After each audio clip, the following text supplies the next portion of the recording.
Hello everyone, today I'm going to show you how to use siteground SSH access for security. I just tab on my Safari browser. Before you creating an account, you will have to purchase the plan. And if you want to buy the premium or subscription of siteground, please go through the link in description.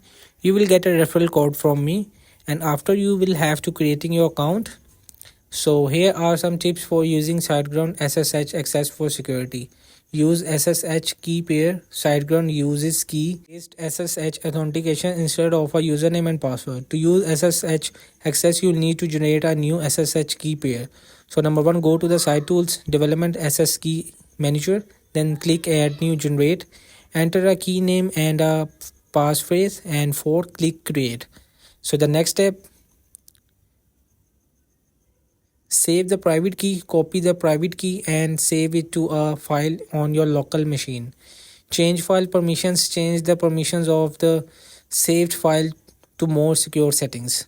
So load the key depending on your operating system, load the key on your local machine. So here you can manage the all things on SiteGround. And use the correct port SiteGround SSH port in 18765, which is different from the default port of 22, and configure WordPress to use SSH is a secure way to backup and scan for security issues. Keep your computer secure, so make sure your computer is free of malware and viruses. So hope this video helped you. Please don't forget to like and subscribe and get notified for more videos.